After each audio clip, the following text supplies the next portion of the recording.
Now, with a state of emergency declared in New South Wales, there's debate about whether the raging bushfires can be linked to global warming. In far-off Greenland, that's not even an argument. Ice is melting there much faster than predicted, as the frozen landscape experiences its warmest weather in 600 years. Some call that a disaster, but others are rubbing their hands with glee. As the ice shrinks, a mining boom has begun. So what does the future hold for this pristine and spectacular-looking country? This story by Scott Hillier is narrated by Victoria Strobel.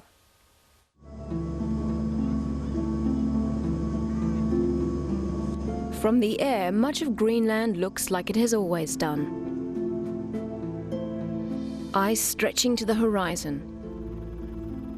In some places, more than 3 kilometres thick.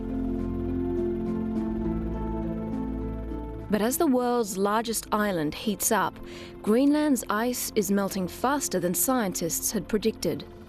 We do have a lot more, new land, which haven't been free of ice for maybe 10,000 years. Nowhere is the big melt more evident than at the Ilulissat ice fjord, home to the world's largest glacier. Actually, it means that Naya Haberman is tracking its decline for UNESCO.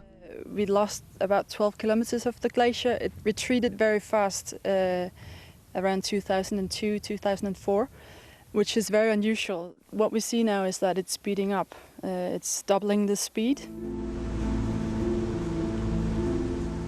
In the fjords of southern Greenland, Ole Molgaard remembers the days of bounty, when fish would literally leap into his boat. But that was long ago. Water is more warm than before. As a result of the warming sea temperatures, the cod and halibut he once fished are now scarce. Ole's livelihood may be under threat. But for others, Greenland's retreating ice is revealing vast new opportunities.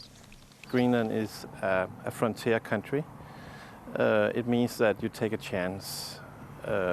It's not like you have everything in place in Greenland. There's no infrastructure, and the distances are very long.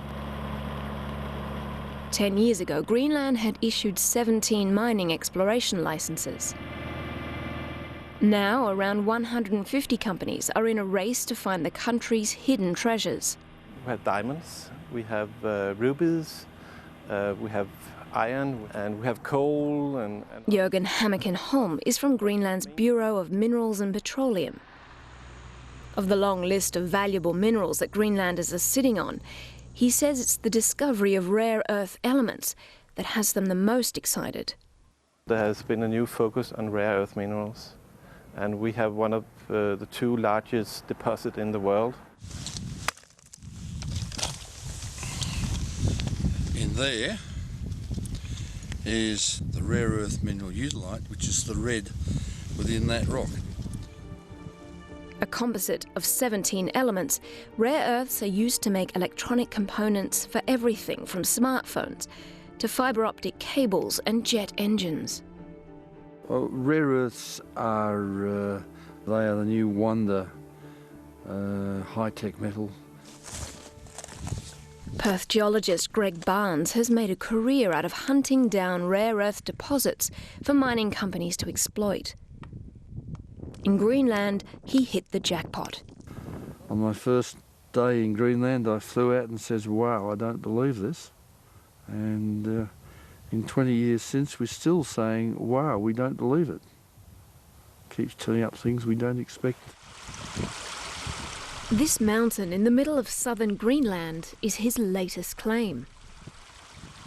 It was here he uncovered an almost inexhaustible supply of rare earth minerals.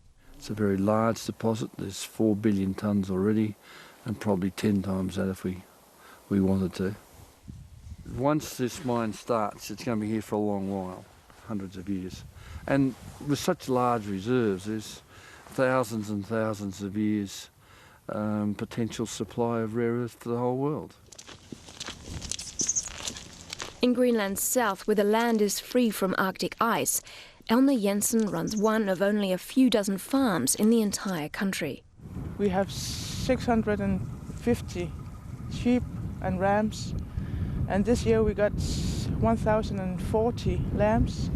She's concerned about the potential impacts of mining, particularly the large deposits of uranium ore that are mixed in with the rare earth minerals. Some people are afraid of the radioactivity can be affecting the lambs and the sheep and the land around us, because we are using much of the land around Narsaq, where our sheep and lambs are going. It depends on how careful they are. Here in the Cobberfjord, environmental scientist Josephine Nymant and her team are braving the summer flies to look at another consequence of Greenland's big thaw. What we are looking at rather closely is how the increasing amount of freshwater impact the fjord systems. Because with the melting of the inland ice, which is freshwater, then something is going to happen in the fjords, which is seawater, of course. For an environmentalist, she's surprisingly accepting of the country's impending mining boom.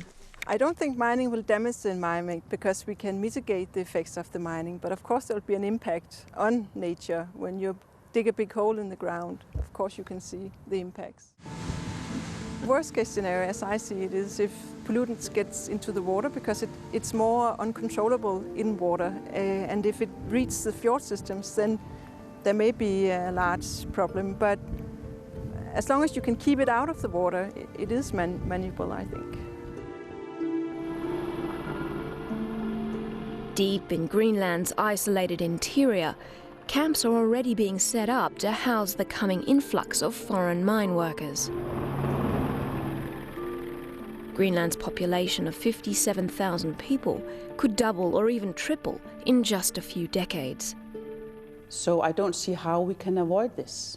And it's not only the Chinese people that are interested in here, it's whole Asia. We have visitors also from South Korea, from Japan and Indonesia. And so it's huge.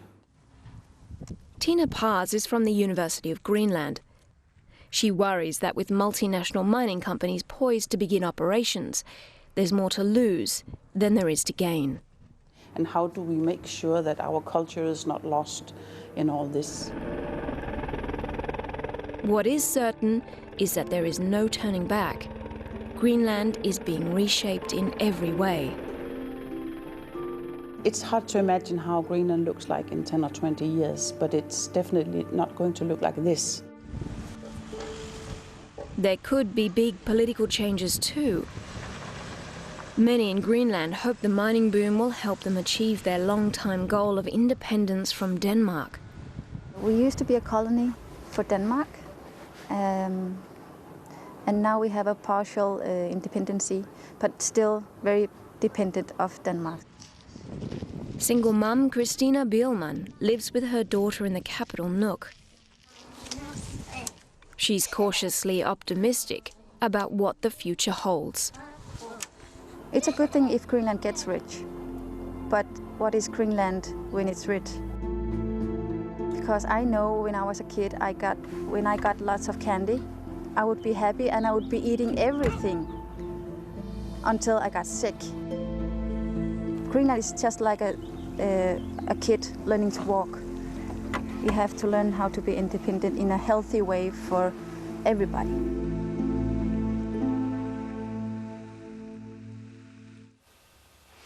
Learning to walk in Greenland, a complicated exercise.